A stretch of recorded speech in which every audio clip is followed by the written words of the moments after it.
Halo, Assalamualaikum warahmatullahi wabarakatuh. Perkenalkan, nama saya Andri Supriyatno dengan NIM 0520811302. Video berikut saya buat dalam rangka untuk memenuhi tugas satu mata kuliah basis data. Dalam tugas satu ini, kita diminta untuk membuat Entity Relationship Diagram (ERD) dengan tahapan-tahapan atau langkah yang sudah ditentukan di panduan. Berikut contoh kasusnya. Pada sebuah perguruan tinggi, mahasiswa akan mengambil mata kuliah yang ditawarkan. Setiap mahasiswa dapat mengambil minimal satu mata kuliah, namun mahasiswa juga dapat mengambil beberapa mata kuliah dalam satu semester. Setiap mata kuliah hanya bisa dapat diajar oleh satu orang dosen, dan setiap dosen dapat mengampu atau mengajar minimal satu mata kuliah. Baiklah, kita mulai saja pengerjaannya untuk panduan seperti panduan ya. Tahap pertama, satu, identifikasi dan penetapan entitas.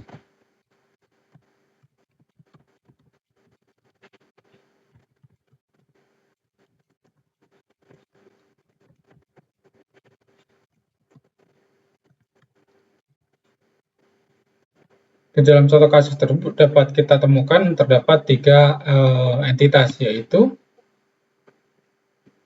mahasiswa, mata kuliah, dan dosen. Kemudian setelah kita mendapatkan entitas, tahap kedua yaitu menentukan atribut dan key di masing-masing entitas. Menentukan atribut dan key di masing-masing entitas.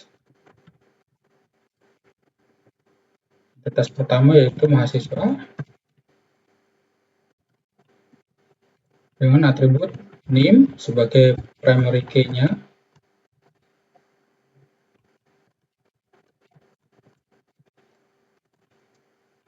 Kemudian nama mahasiswa,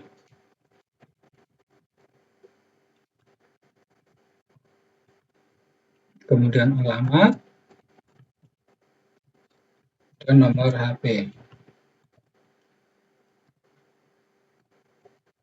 Kemudian entitas mata kuliah,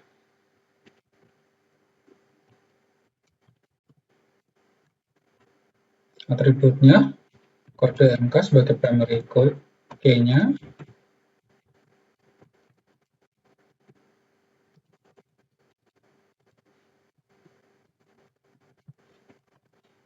kemudian nama MK, dan SKS. Selanjutnya, dosen,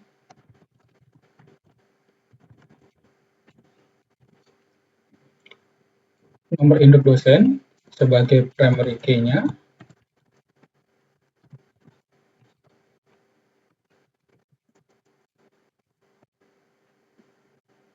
nama dosen,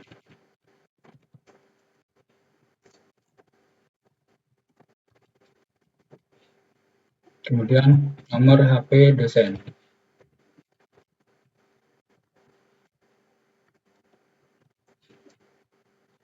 Oke. Tahap kedua selesai, kemudian kita lanjut kepada tahap yang ketiga, yaitu identifikasi dan penetapan relasi antar entiti. Identifikasi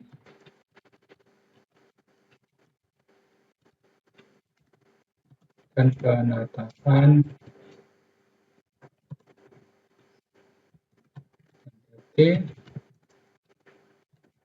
antar relasi.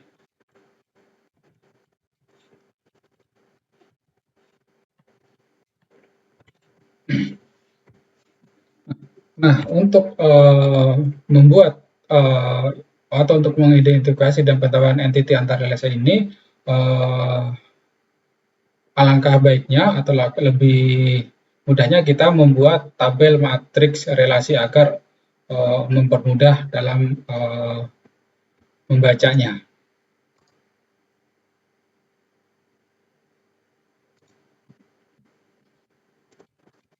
entity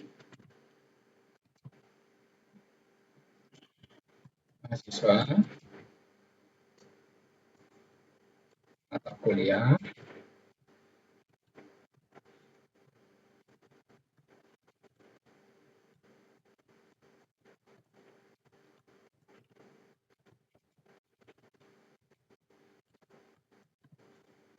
dan dosen. Di bar sini juga sama isinya, mahasiswa mata kuliah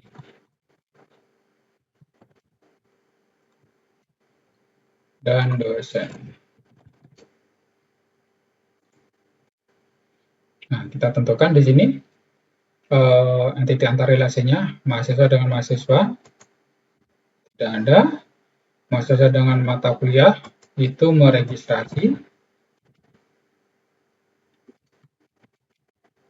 kemudian mahasiswa dan dosen tidak ada, kemudian mata kuliah dan mahasiswa itu diregistrasi,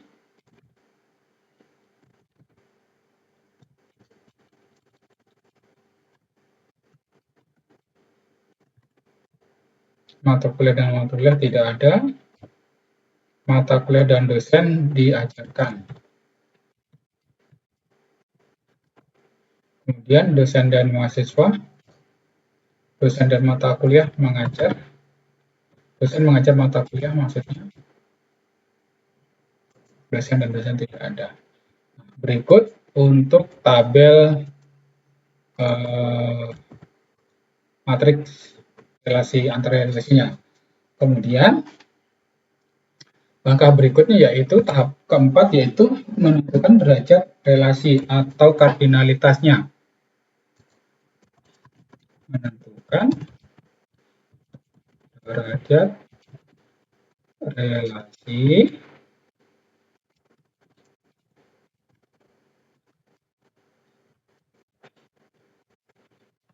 Baik, untuk menentukan derajat kardinalitas ini kita terdapat dua relasi, yaitu antar mahasiswa dengan mata kuliah dan dosen dengan mata kuliah sesuai dengan contoh kasus. Untuk mahasiswa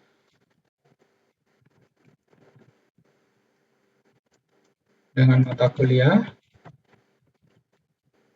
kardinalitasnya yaitu karena dari contoh kasus mahasiswa dapat meregistrasi banyak mata kuliah dan banyak mata kuliah dapat diregistrasi oleh mahasiswa, maka kardinalitas yaitu many to many. Many to many.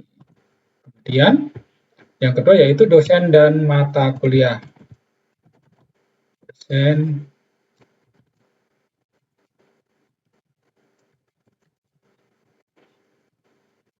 satu dosen dapat mengajar banyak mata kuliah, tetapi satu mata kuliah hanya dapat diajar oleh satu dosen. Artinya di sini derajat kardinalitas yaitu one to many. Oke, langkah keempat sudah selesai. Kemudian tahap kelima itu melengkapi relasi dengan atribut deskriptif. Di dalam tahap keempat telah diketahui bahwa terdapat hubungan kardinalitas atau derajat relasi antar mahasiswa dan mata kuliah yaitu many to many, yang artinya dari relasi tersebut setiap entiti memiliki nilai banyak ke banyak. Maka relasi tersebut berubah menjadi sebuah entiti dan atributnya adalah primary key dari setiap entiti yang terhubung. Artinya, jika kita menemukan hubungan many to many, maka wajib dibuat entitas baru. Kemudian, entitas baru tersebut berfungsi untuk menghubungkan dua entitas utama agar bisa dinormalisasi dan dipetakan dalam bentuk tabel basis data yang benar. Kita tentukan saja untuk relasi baru ini dengan nama pengambilan MK dengan atribut yaitu ID PMK PMK adalah pengambilan mata kuliah, kemudian ini sebagai primary key-nya,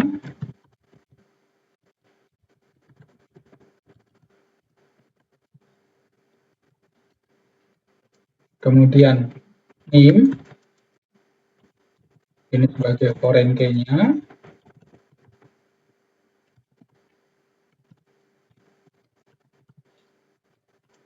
kemudian ada kode MK, kemudian ada semester,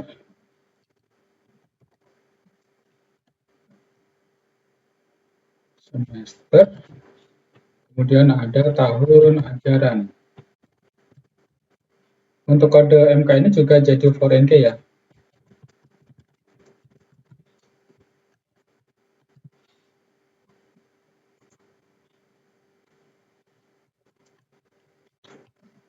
Nah, oke, berikut adalah 5 tahapan-tahapan dalam kita menentukan atau membuat ERD.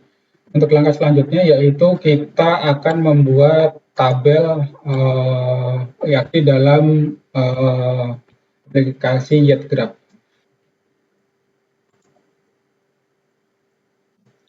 Langkah pertama kita membuat entitasnya. Ketik entitas.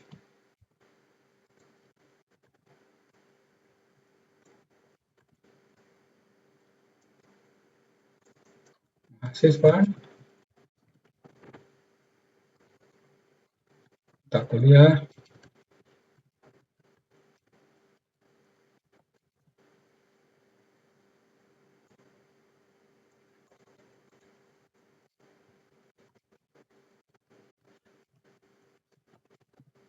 Dan dosen.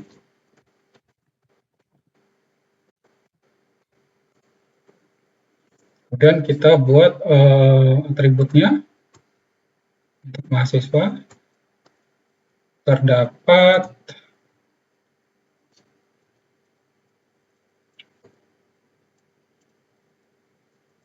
mahasiswa, NIM, nama mahasiswa, alamat, dan nomor HP terdapat 1, 2, 3, 4.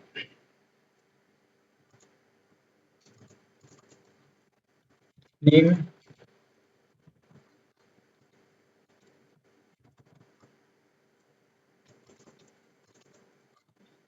nama mahasiswa,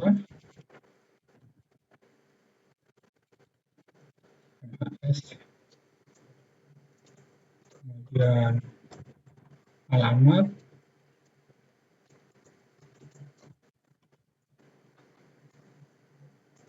NIM, nama mahasiswa, alamat, dan nomor HP.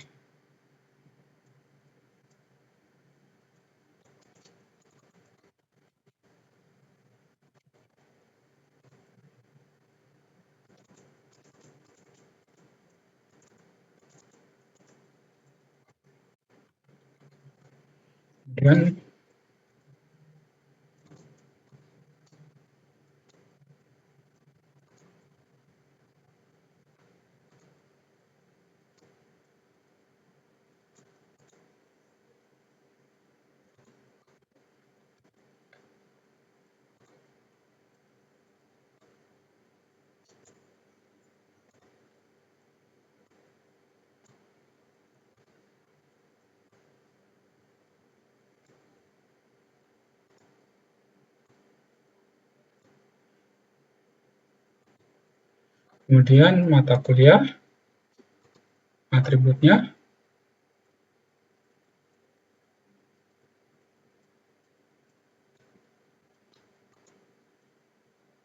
kode MK, nama MK, dan SKS. MK,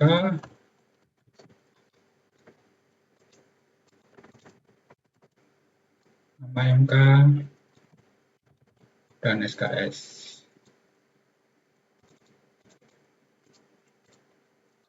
Nama MK,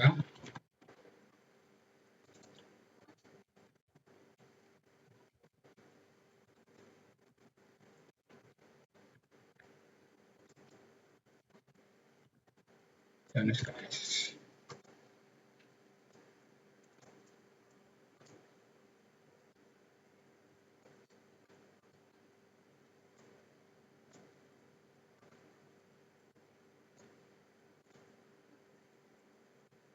Kemudian yang dosen terdapat 3 atribut juga.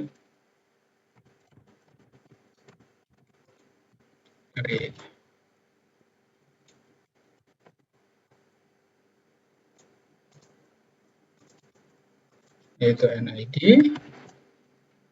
nama dosen,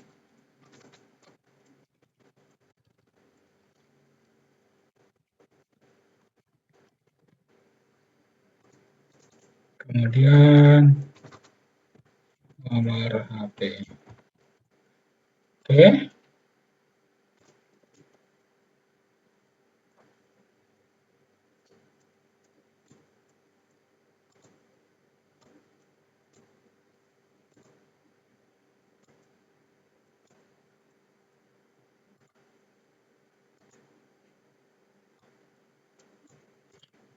Baik. Kemudian setelah kita membuat atributnya, kemudian kita membuat relasinya.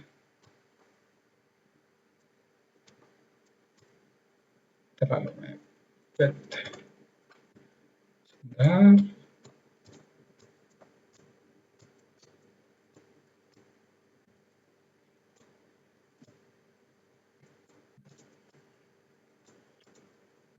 Relasi antar mahasiswa dan mata kuliah yaitu mahasiswa mau registrasi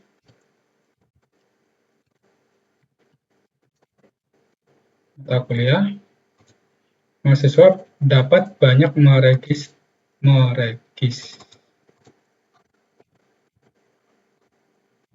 mahasiswa dapat banyak meregistrasi mata kuliah.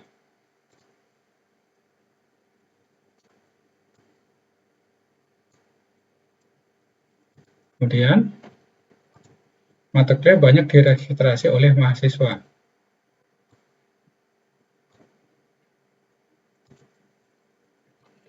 Kemudian, relasi yang selanjutnya antar mahasiswa dan dosen. Mata kuliah diajarkan.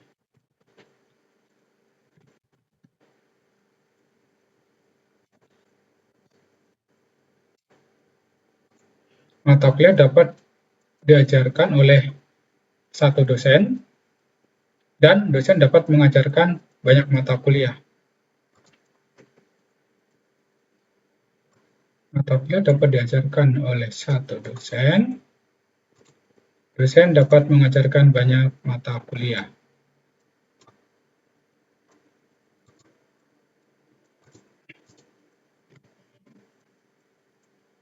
Oke, berikut untuk diagram grafnya. Kemudian tahap 5 yaitu terdapat entitas baru atau relasi baru dikarenakan ada hubungan many to many antar mahasiswa dengan mata kuliah. Nah, kemudian akan kita rubah dari relasinya.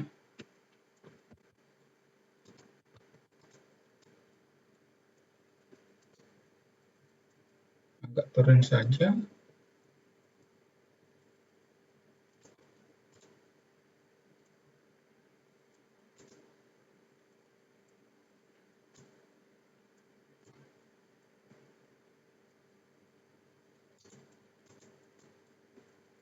Oke. Kemudian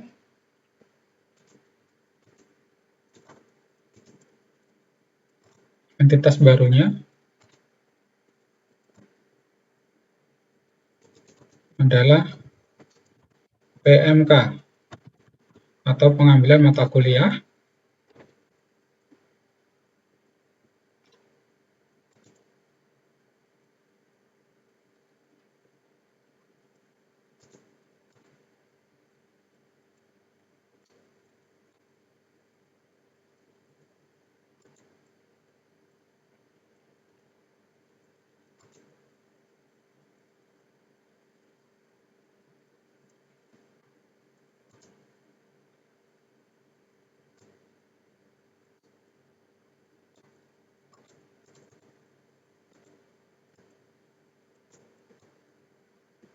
Oke.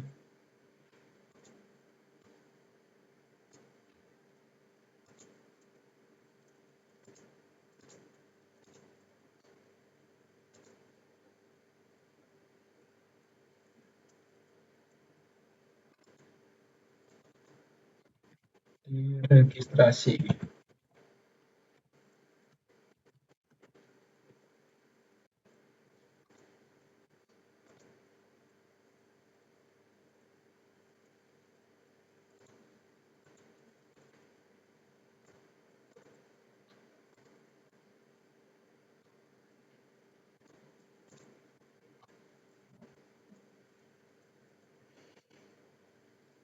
Di dalam PMK ini juga terdapat atribut-atribut,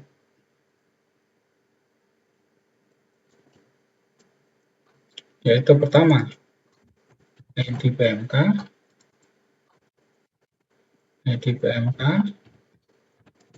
sebagai primary key-nya, kemudian NIM sebagai foreign key-nya, kemudian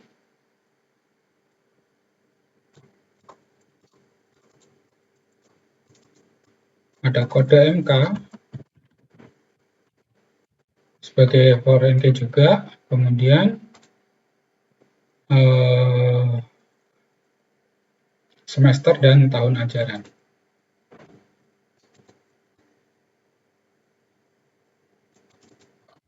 Semester, kemudian tahun ajaran.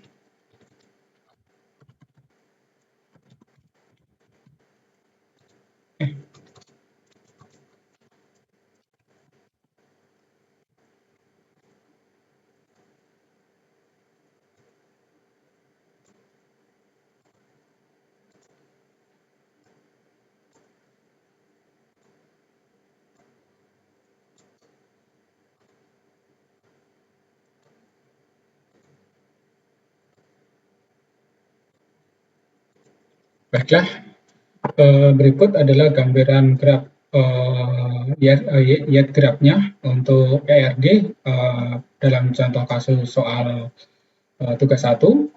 Terdapat mahasiswa, terdapat entitas mahasiswa, mata kuliah, dan dosen. Dan di setiap mahasiswa memiliki atribut-atribut antara yaitu NIM, nama mahasiswa, alamat, dan nomor HP. Kemudian mata kuliah terdapat atribut kode MK sebagai primary key-nya, nama MK, dan SKS. Kemudian di dalam entitas dosen terdapat nomor induk dosen sebagai primary key, nama dosen, dan nomor HP. Dan kemudian di dalam mahasiswa dan mata kuliah terdapat hubungan relasi many to many yang akhirnya akan membentuk entitas baru dengan saya beri nama pengambilan mata kuliah dengan relasi mahasiswa meregistrasi mata kuliah, kemudian mata kuliah diregistrasi oleh mahasiswa. Dalam atribut tersebut, dalam relasi tersebut terdapat atribut yaitu dari ID PMK sebagai primary key-nya dan NIM sebagai foreign key-nya yang dari sisi mahasiswa, kemudian kode MK itu sebagai foreign key dari sisi mata kuliah, kemudian pengambilan semester dan tahun ajaran. Demikian untuk penjelasan tugas 1 mata kuliah basis data. Kurang lebihnya saya mohon maaf. Semoga mendapatkan hasil yang terbaik. Terima kasih. Saya Andri Supriyatno dengan NIM 0520813002 dari UPJJ Bogor. Terima kasih. Wassalamualaikum warahmatullahi wabarakatuh.